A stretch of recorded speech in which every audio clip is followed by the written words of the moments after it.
Banana Addict, j'espère que vous allez bien. On se retrouve aujourd'hui dans cette nouvelle vidéo pour cette pause. Aujourd'hui, c'est une pause que je vous présente. Donc une pause totale reverse, donc avec incrustation de petits flocons en stickers. Donc la reverse, c'est une French qui revient très à la mode. On la voit vraiment de plus en plus. C'est trop canon. Mais comme je le dis à la fin de la vidéo, j'ai 25 ans, 25 ou 26 ans de métier.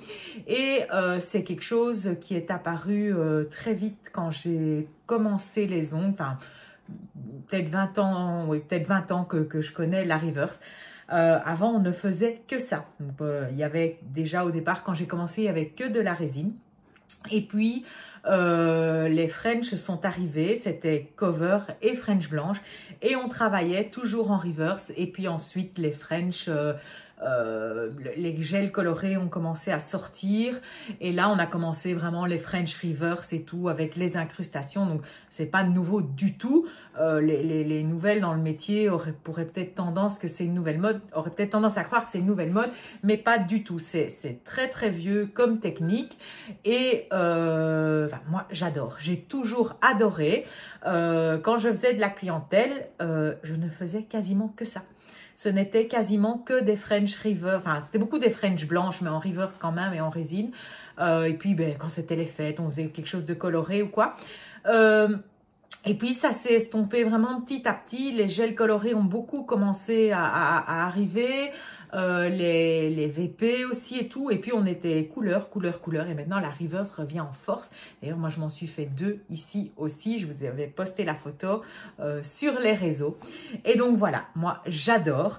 Alors donc la French reverse, ben, on sait la faire en gel, en acrygel, en résine. J'adore la faire en gel, j'adore le mouvement de travail pour faire une French reverse en gel, mais évidemment c'est beaucoup plus rapide de la faire en acrygel que en gel. Donc voilà, c'est un choix. Moi, autant j'adore travailler le gel pour monter ma reverse que l'acrygel est beaucoup plus rapide. Donc ça, vraiment, c'est un choix. Si vous voulez une fois voir en gel, je pourrais une fois vous en faire une en gel aussi. Mais au niveau clientèle, je vous conseille vraiment de le faire en acrygel. Donc voilà, je vais vous laisser avec la vidéo, je vais vous laisser découvrir ça. Comme d'habitude, si la vidéo vous a plu, on n'oublie pas de laisser un pouce en l'air et on n'oublie pas aussi de s'abonner et de cliquer sur la petite cloche pour recevoir une notification. Je ne sais pas s'il y aura une vidéo la semaine prochaine vu que ça sera le week-end de Noël. Enfin, le Noël sera passé. Donc, je vous dis déjà à toutes et tous un très joyeux Noël. Si on ne se voit plus, je dis aussi bonne fin d'année. Mais j'espère peut-être encore quand même pouvoir sortir une vidéo d'ici là. Mais voilà, je vous souhaite un très joyeux Noël, un bon réveillon, soyez prudents et je vous dis à très bientôt. Bye bye. Voici la main sur laquelle nous allons travailler. Donc ici, elle a un vernis permanent, qui est un gainage, renfort vernis permanent qu'elle avait posé. Donc je viens lui retirer. Ici, j'utilise l'embout Queen Gold. Oui, de chez Jana Nails de toute façon, mais c'est le Queen. Donc je viens retirer la couleur et on va dire 3/4 de la matière.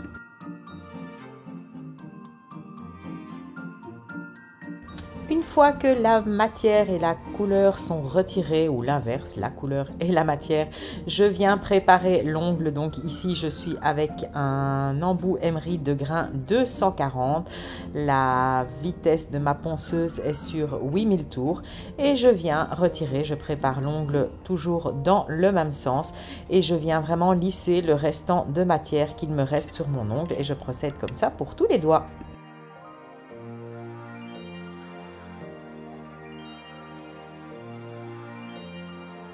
Ensuite, je vais raccourcir ces ongles. Donc ici, comme je vais faire une pose chablon, les ongles doivent être raccourcis au maximum. Ils doivent être vraiment faits raccourcis à ras pour pouvoir placer le chablon correctement. On pourrait penser que pour placer un chablon, il faut laisser un mini bord libre, mais non, l'ongle doit être vraiment raccourci à ras, vraiment à ras.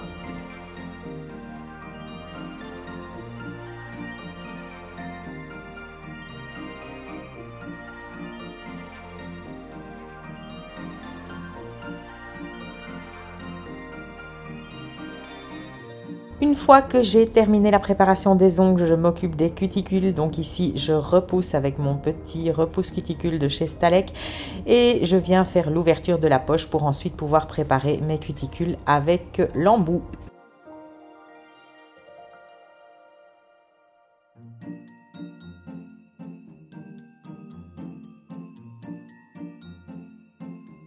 Et je viens ensuite préparer mes cuticules, nettoyer le ptérygium qui pourrait rester sur l'ongle et nettoyer l'intérieur, les ponychiums pour que tout soit bien net afin que je puisse poser ma matière au plus près et que ensuite, bon ici il n'y aura pas de couleur mais les cuticules doivent être propres quand même.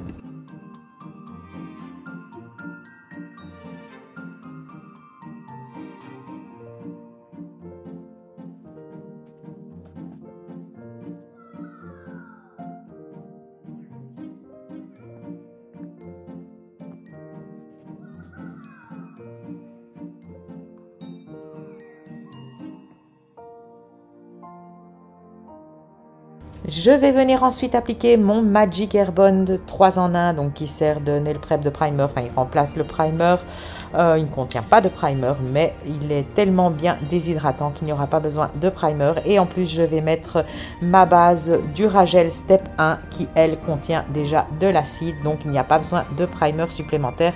Rappelez-vous, j'avais fait un petit article que j'avais posté sur Instagram et sur la page Facebook pour vous expliquer que toutes les bases contenaient de l'acide et que c'était encore très rare qu'on doive placer du primer sur les ongles.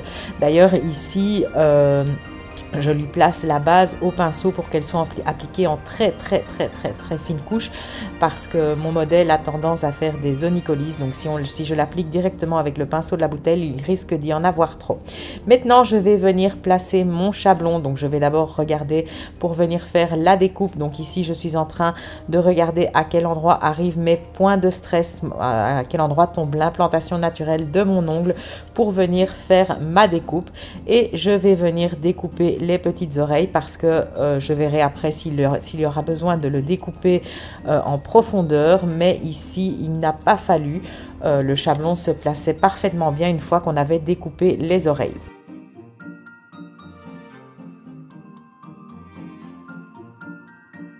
Donc une fois que les oreilles sur le côté sont découpées, je viens placer mon chablon et là je vois qu'il rentre parfaitement en dessous de l'ongle, donc je n'ai pas besoin de le recouper. Donc ici j'ai fermé l'avant, désolée je suis hors champ, mais j'ai un nouvel appareil photo pour filmer et du coup il faut que je m'habitue un peu à lui et lui à moi. Donc là je suis un peu hors champ, on va voir après, je retourne la main pour regarder que mon chablon soit vraiment bien placé correctement. Donc il doit vraiment bien épouser le dessous de mon ongle, la forme du dessous de mon ongle, et je viens le repincher un petit peu car c'est une amende que je ferai ici. Maintenant je vais venir faire la construction chablon. Le rallongement chablon, pardon. Donc ici, j'utilise le gel Pinch and Build Extreme, donc qui est vraiment un gel qui n'est pas auto-égalisant, mais qui est assez souple à travailler et qui est flexible pour le chablon, mais qui est très résistant en matière de robustesse, pardon, je ne sais plus, enfin il est robuste, voilà. Donc là je fais mon rallongement chablon, donc une très fine couche, et je catalyse 30 secondes. Je peux faire tous les doigts d'un coup sans aucun souci. Perso, moi je le fais pas parce que j'ai toujours tendance à aller foutre mes ongles, mes doigts dans les chablons suivants, donc je préfère toujours catalyser vraiment une dizaine de secondes, mais je peux vraiment construire tous mes doigts d'un coup sans catalyser, sans aucun problème. Donc c'est un très gros gain de temps de travailler avec ce style de gel, il ne coulera absolument pas.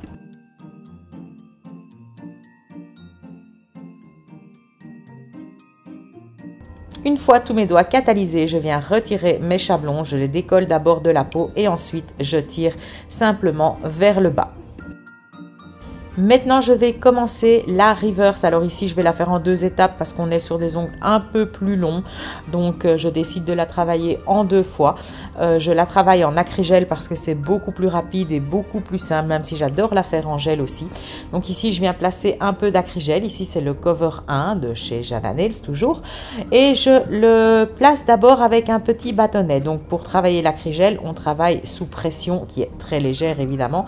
On fait des petits mouvements de pression et on déplace la matière. Donc ici, j'utilise le plat de mon bâtonnet, je le trempe dans du cleaner, le cleaner 2 spécifique pour acrygel, et je viens placer les coins de ma reverse au niveau de mes points de stress. Je lui donne déjà une belle forme et ensuite je vais vraiment venir parfaire le tout avec mon petit pinceau. Donc je fonds vraiment bien au niveau de l'ongle et je dessine vraiment bien ma reverse et je regarde déjà à essayer de faire un beau mur.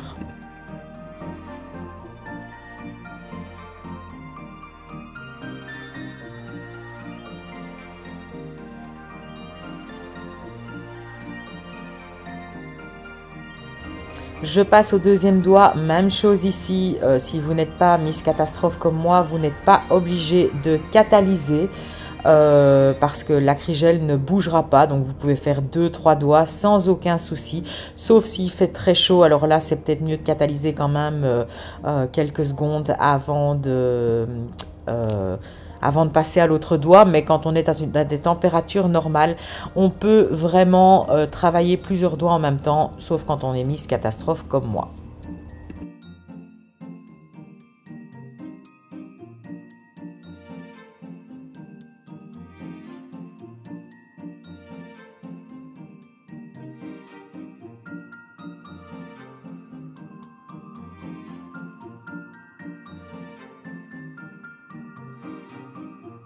Je vais maintenant terminer ma reverse, donc en fait je viens faire le restant de ma construction, donc je reprends un peu de matière et là avec mon pinceau je viens placer mon acrygel correctement au niveau de mes cuticules le plus finement possible pour avoir le moins de limage possible. Moi je suis quand même toujours un peu généreuse en matière, on dirait que j'aime le limage alors que pas du tout, c'est ce qui me saoule le plus.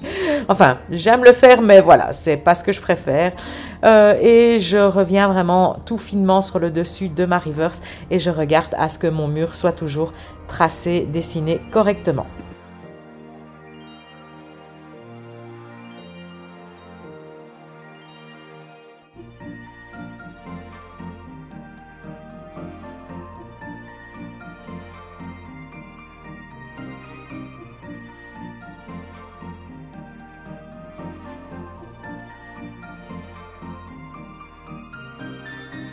Maintenant, on va passer au limage des murs de la reverse. Donc ici, je prends un embout. Celui-ci vient de chez Onyx Pro. J'espère qu'on va bientôt en avoir chez Jana. Et donc, je viens en fait faire mon mur. Pourquoi j'utilise cet embout? Parce que il est conique, mais il est droit. Donc avec lui, j'arrive vraiment à tracer un beau mur bien droit. Donc je fais un côté, je fais tous les côtés d'une reverse et puis je change le sens de ma ponceuse et je fais les autres côtés. Et je reviens évidemment toujours aussi sur la pointe. Il ne faut jamais oublier la pointe. J'utilise la ponceuse et cet embout parce que déjà je l'ai vu faire beaucoup. Les Paintless le font. Je l'ai vu en action dans des vidéos et en fait j'ai trouvé ça vraiment très bien parce que ça économise les bras, ça économise du limage, c'est quand même un gain de temps de pouvoir faire cette partie avec cet embout, même si on va, vous allez voir après, la retravailler encore, mais c'est vraiment, je trouve, un gros gain de temps. Alors maintenant avec ma lime, vous voyez, je reviens, désolée, je suis de nouveau un peu hors champ, je reviens de nouveau par faire ces murs pour qu'ils soient vraiment bien nets et bien droits. Ensuite, je vais venir faire mes arêtes du dessus. Je vais venir faire le dessus. Donc, quand je l'explique toujours à mes élèves, on fait un mur de profil et en fait, on doit faire le dessus du mur. Mais il y a une arête entre ce qui est la jonction entre le profil et le dessus. C'est pas facile à expliquer comme ça. J'arrive mieux à l'expliquer en le montrant évidemment. Donc, vous voyez, là, on voit vraiment une ligne, vraiment un contour qui se dessine et ce contour est primordial quand on fait une reverse. Il doit vraiment être totalement net de chez Net parce que c'est vraiment lui qui va déterminer, qui va donner la forme de la French et la netteté de la French.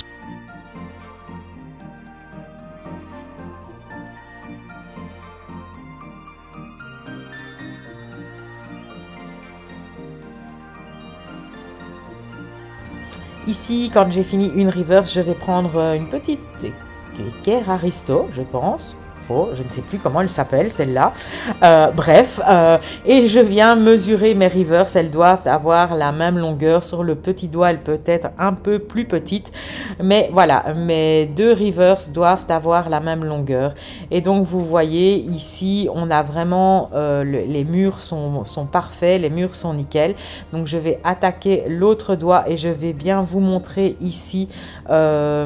ce qui doit être la ligne que vous devez voir apparaître. Donc ici, je suis sur les murs latéraux, on peut les appeler comme ça. Donc je les refais parfaitement. Et puis, je viens vraiment sur le plat. Ma ligne reste bien droite. Et vous voyez, on voit vraiment l'arête qui apparaît. Voilà, on la voit vraiment bien ici. Et elle doit être la même sur les côtés. Elle doit être partout identique. Elle ne peut pas être en dentelle. Elle doit être vraiment uniforme.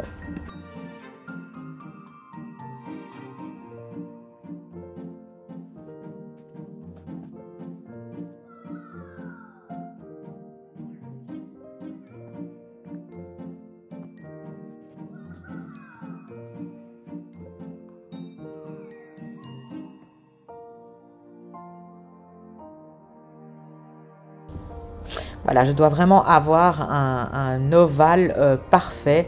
Là, ici, je vais encore juste peaufiner un petit peu parce que j'ai vu un petit défaut quand je vous dis que ça doit être vraiment précis parce que c'est vraiment ce qui va tracer la French. Donc, ça doit être vraiment bien précis, bien partir d'un côté du point de stress pour venir rejoindre l'autre côté du point de stress. Les murs doivent être nets de chez net. Et de nouveau de la même longueur. Donc ici, je vais reprendre ma petite équerre pour vraiment bien mesurer qu'on soit, bon voilà, si on est un tout petit millimètre, enfin un demi-millimètre, c'est pas trop grave, mais 1 millimètre, ça commence à se voir parce qu'on est sur des petites longueurs. Donc voilà. Et donc, on voit ici mes murs qui sont vraiment nickel. Et je vais pouvoir venir placer la couleur. Alors pour ça, je prends un fin pinceau et je place ma couleur ici, la 232, c'est celle du calendrier de l'Avent. Non, c'est la 228, pardon. Donc en fait ici, je viens vraiment la placer sur le mur. Donc c'est pour ça que c'est important d'avoir un mur vraiment nickel. Je viens vraiment placer, je démarre du coin de ma reverse et je viens placer ma couleur sur toute la partie du mur. Et ici, je ne dépasse pas trop sur l'ongle. Donc, vous voyez, j'en mets un petit peu, mais pas de trop, parce que je vais venir tapoter ma couleur pour la fondre en fait sur l'ongle. Je veux que la pointe de mon ongle reste en transparente. Donc ici, je prends mon pinceau Kolinsky 2 et je viens tapoter pour fondre. J'ai même pris un peu de finition blitz pour vraiment que ça soit encore plus fondu et que le bleu devienne un peu plus transparent. Simplement. Et quand j'aurai fini cette étape, je peux catalyser 30 secondes.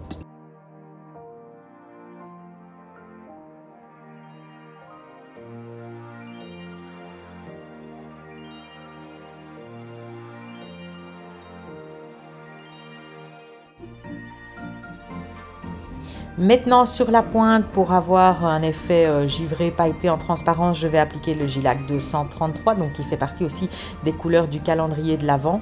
Je vous rassure qu'ils seront dispo à l'achat à la pièce, je pense, d'ici une grosse semaine. Donc voilà, là c'est vraiment, je le racle, je le mets en fine couche. C'est celui qui est sur mon petit doigt qu'on voit là bien à l'écran, mais sauf que moi je l'ai mis en couche pleine. Ici, il est vraiment raclé pour avoir un effet de transparence et un effet pailleté. Ensuite, ici dans ma reverse, je vais venir appliquer les petits stickers, les petits autocollants qu'on a rentrés chez Jana, les petits snowflakes, les petits flocons. Donc dans une reverse, on vient appliquer ce qu'on veut. Évidemment, plus on a de longueur, au mieux c'est, parce qu'on peut vraiment partir dans des délires de fou, faire du quilling, c'est les French, moi j'appelle ça 2 étages. Voilà, donc ici, je m'en donne à cœur joie avec les petits stickers. Je les applique et ensuite, je vais vais terminer la construction de ma French. Donc pour ça, ici, j'aurais pu prendre le pinch and build avec lequel j'ai fait mon rallongement chablon. Mais pour terminer la construction des rivers, moi, mon chouchou, c'est le Haritech, toujours de chez Jana Nails, bien évidemment. Donc lui, il va être plus auto-égalisant, un peu plus élastique, mais il ne coule absolument pas. C'est un gel très robuste aussi. Donc il ne bouge pas, sauf s'il fait très chaud, évidemment. Et il est super transparent, c'est pour ça que je l'adore pour travailler pour mes rivers et surtout parce que il ne coule pas et donc voilà, je vous le dis, il est semi-auto-égalisant, mais ici je me casse vraiment pas la tête à l'auto-égaliser et donc je viens vraiment faire la jonction entre ma rivers et ma French. Quand c'est fait, je viens retourner mon ongle pour vérifier que j'ai la même quantité partout et qu'il n'y aurait pas plus d'un côté que de l'ongle que de l'autre. Si vous regardez sur l'index, donc pas celui que je suis en train de faire, mais l'autre, on voit sur la droite qu'il y a un petit peu trop de matière. Voilà, je vais devoir la limer simplement. Mais quand vous retournez le doigt comme ça et que vous placez votre matière correctement, ça vous évite justement d'avoir trop de matière et de devoir trop limer. Et donc, je pratique comme ça sur tous les doigts.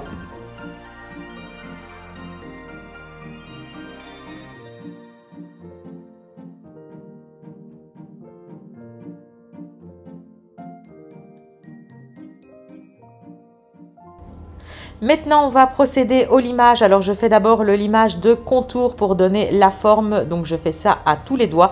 Et ensuite, j'entamerai le limage à la ponceuse.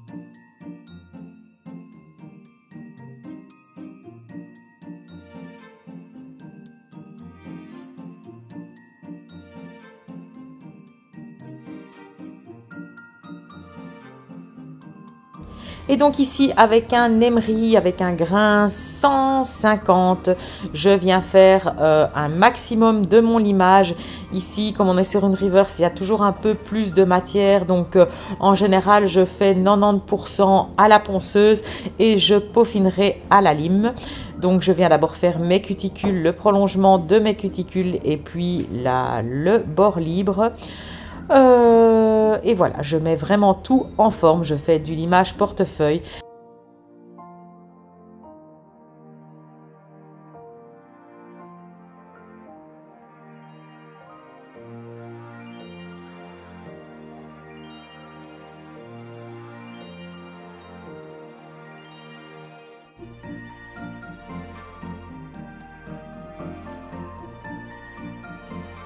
Une fois le limage à la ponceuse terminé, je viens maintenant faire mes parallèles du dessous.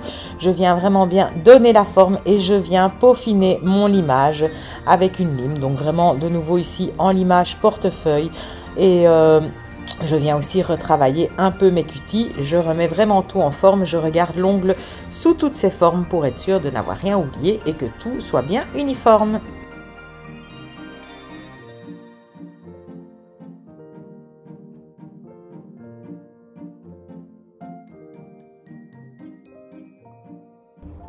Une fois mon limage terminé, je retourne toujours les ongles face à moi et je regarde que tout soit correct, que la mise en forme soit bonne.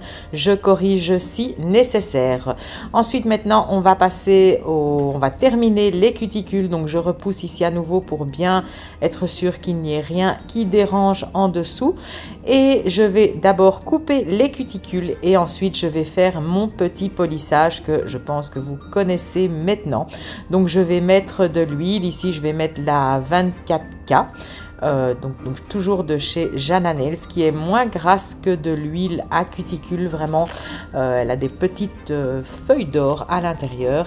Et je viendrai polir, donc faire un gommage avec mon embout Diamond #M, toujours de chez Jana Nails. Ma ponceuse sera ici sur 12 000 tours.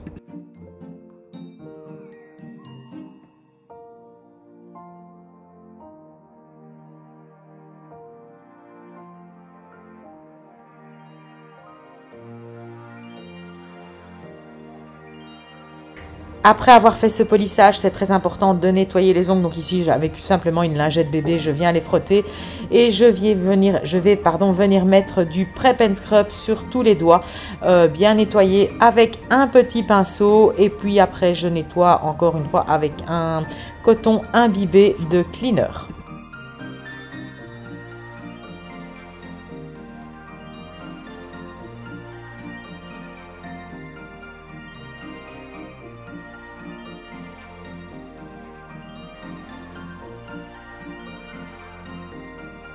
Quand on fait une reverse, il est toujours possible qu'il y ait un peu de couleur qui s'en aille au limage. Alors, comme je le dis toujours à mes élèves en formation, le limage prime sur la couleur. La couleur, il y a toujours possibilité de venir corriger. Donc, vous voyez ici, avec un pinceau fin, je viens corriger délicatement les petits coins. Voilà, il y a 2 doigts où j'ai eu un petit peu de couleur qui est parti. Et donc, je remets simplement un tout petit peu de couleur et je catalyse. Ensuite, le moment le plus satisfaisant de la reverse, c'est quand on vient mettre la finition, parce qu'il y a vraiment tout qui apparaît. Il y a cet effet 3D aquarium qui ressort. C'est vraiment magique. C'est le moment le plus beau, le moment que j'adore.